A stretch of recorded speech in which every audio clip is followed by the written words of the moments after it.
Tu rêves d'attirer les bons clients à toi, développer la visibilité de ton business et surtout récupérer du temps et la liberté de réaliser tes rêves? Bienvenue sur Bien dans mon business, le podcast qui t'accompagne à créer une entreprise qui travaille pour toi et non l'inverse, avec confiance, sérénité et liberté.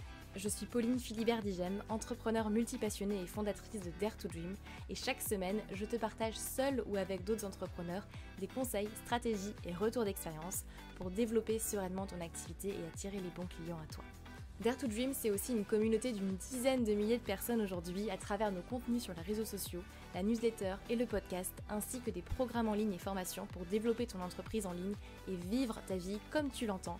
Que tu aies envie de voyager à travers le monde, te poser au bord d'une piscine avec du champagne ou simplement voir grandir tes enfants, prendre du temps pour toi. À toi de définir ta vision du succès et quelle qu'elle soit, c'est possible. Tu peux réaliser tous tes rêves. À toi de vivre ta vie et d'oser monter la première marche. Je t'invite à t'installer confortablement et c'est parti pour l'épisode du jour. Hello, bienvenue sur le podcast Bien dans mon business et on se retrouve aujourd'hui pour un nouveau coup de pied aux fesses puisque du coup suite au sondage ou au questionnaire sur mon audience que nous avons fait du coup au mois de juin, il y a beaucoup de choses qui sont sorties et j'ai envie de répondre à notamment une notion, beaucoup de réponses qu'on a eues du type j'ai peur de l'échec, je manque de confiance en moi, j'ai le syndrome de l'imposteur, je n'ose pas investir parce que j'ai déjà investi à plein d'autres endroits et ça n'a pas marché ou je n'ose pas investir parce que de toute façon j'ai 0 € de côté et je ne peux pas investir financièrement, etc. Mais vraiment autour de la peur de l'échec aussi et qu'est-ce qui fait qu'on va vraiment passer à l'action. Déjà, première chose, je pense qu'il faut se le dire, avoir peur c'est normal, c'est ok. Donc j'ai envie de répondre déjà à toutes ces personnes qui m'ont répondu ça lors du questionnaire, c'est ok, c'est normal, ne culpabilisez pas par rapport à ça. Maintenant, ça ne veut pas dire qu'on doit en faire une excuse pour ne pas passer à l'action. Il y a une différence entre les deux en fait. Avoir peur, c'est ok, c'est normal, et je trouve que c'est un très bon indicateur d'ailleurs de savoir si on est sur le bon chemin ou pas. Parce qu'il y a deux types de peur. Il y a la peur qui nous paralyse et on sait que là ça va pas, là il y a un truc qui doit changer, il faut qu'on change de voie, ou j'en peux plus de mon job, je suis pas bien, j'ai la boule au ventre, voilà, c'est clairement, là il y a quelque chose qui ne va pas, donc c'est un bon indicateur, mais on sait je vais pas y aller. Et puis il y a la peur qui est un bon indicateur, c'est j'ai peur, je sens que ouais, ça me fait peur, mais j'y vais quoi. J'y vais parce que j'ai envie d'y aller, parce que je sais que c'est le bon chemin. Oui, j'ai peur, mais j'y vais. J'y vais malgré la peur.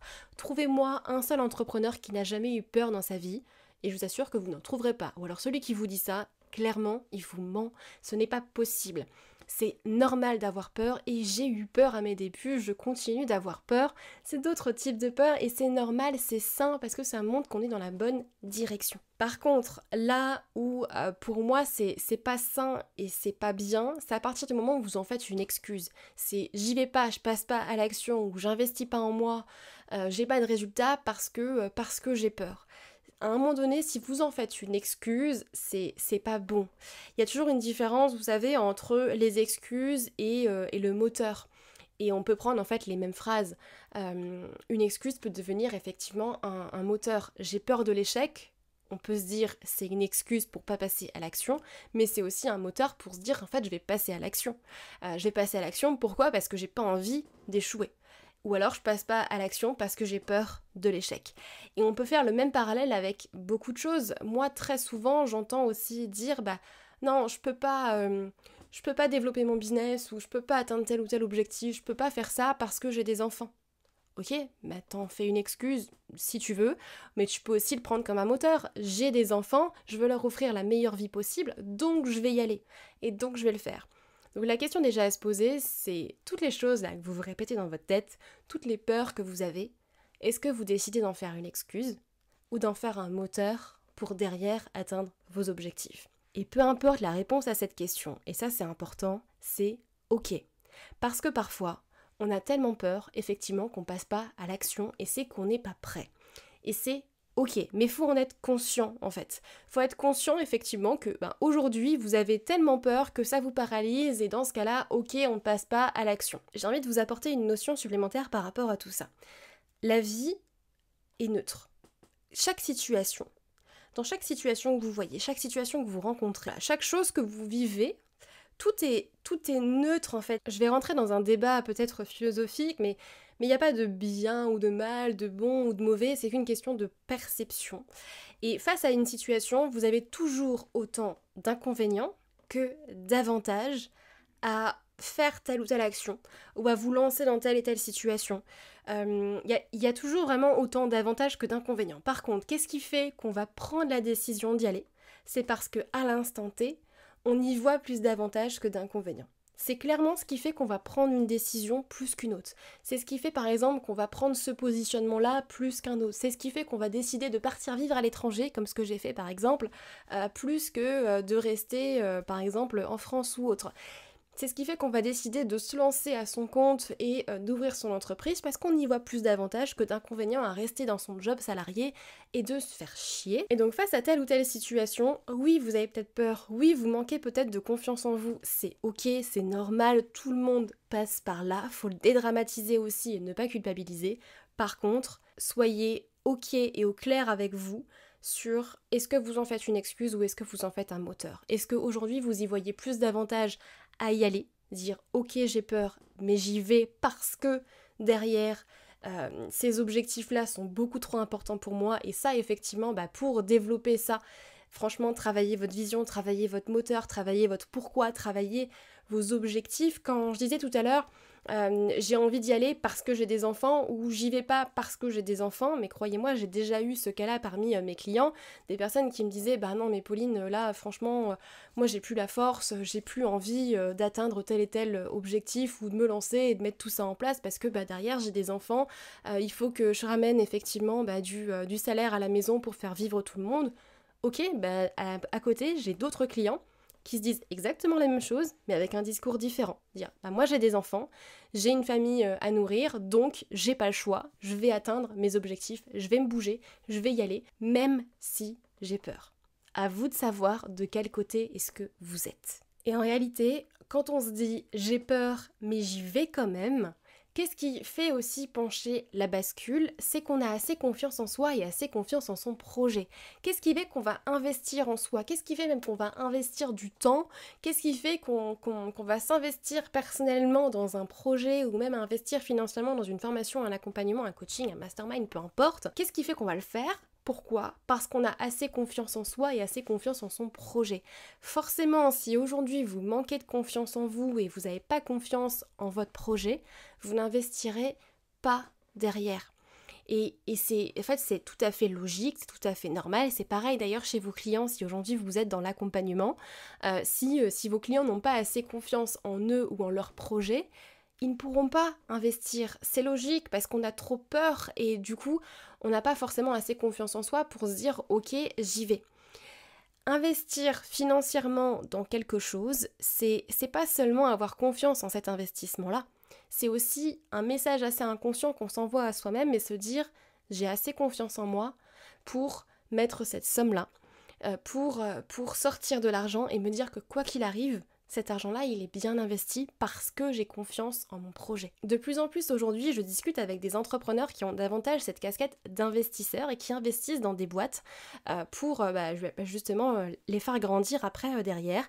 Et on me disait que un des critères, alors bien évidemment il y en a plein d'autres, mais un des critères que beaucoup d'investisseurs vont regarder, c'est est-ce que la boîte déjà en elle-même, elle investit ?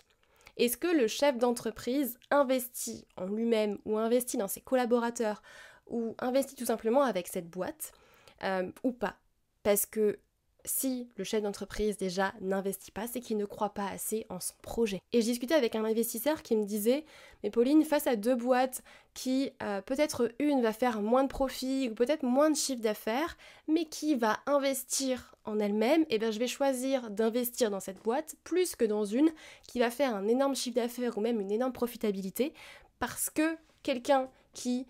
mais qui n'investit pas du coup, parce que le chef d'entreprise qui lui va investir en lui, ça va montrer aussi qu'il a confiance en son projet. Ça fait le lien avec la peur de l'échec, avec la confiance en soi. Moi je mets tout ça un petit peu dans le même bac, c'est pour ça que je voulais faire un épisode vraiment sur ce sujet-là.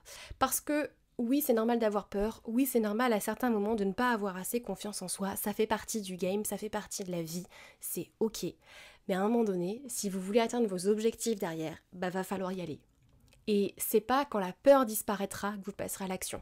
C'est pas quand vous aurez 100% confiance en vous que vous passerez à l'action. C'est pas quand vous connaîtrez toutes les étapes à passer pour que vous passerez à l'action derrière. C'est pas quand vous serez absolument certain que votre investissement financier vous apportera des résultats que vous passerez à l'action derrière. Ce n'est pas possible, ou alors si vous attendez ça, c'est que l'investissement en fait il est pas bon, c'est que vous le faites trop tard. Par contre à un moment donné, c'est se dire ok j'ai peur, mais l'envie est beaucoup plus grande que la peur et je décide de ne plus en faire une excuse, mais un moteur pour mes ambitions, pour atteindre mes objectifs de vie, pour créer le business et la vie que j'ai vraiment envie de vivre. J'arrête de me positionner en tant que victime avec des excuses derrière et j'en fais effectivement un moteur pour derrière atteindre mes objectifs et la vie que j'ai envie de me créer tout simplement. Et ça, c'est seulement quand vous verrez plus d'avantages que d'inconvénients. Forcément, quand on est salarié et qu'on voit plein d'inconvénients à se lancer à son compte, on va voir que ça, en fait, on va voir que ça sur les réseaux sociaux, on va voir que ça dans son entourage, et en général, en France, l'entourage n'aide pas forcément à nous pousser à se lancer à notre compte, ça qu'on soit d'accord, mais quand vous verrez beaucoup plus d'avantages que d'inconvénients, c'est là où vous lancerez, c'est là où vous oserez passer à l'action, c'est là où vous investirez aussi en vous-même. Voilà pour ce petit boost. J'espère qu'il vous aura plu. Moi j'aime bien honnêtement les enregistrer. Et puis je suis là aussi pour ça, pour vous faire passer à l'action et puis vous donner des coups de pied aux fesses quand c'est nécessaire. Pas que là pour vous expliquer les choses et adoucir ma com. Donc j'espère que ça vous aura plu. J'attends vos retours avec grande impatience. N'hésitez pas à m'envoyer un petit message ou à répondre à la newsletter. Et je vous retrouve la semaine prochaine pour un nouveau coup de pied aux fesses.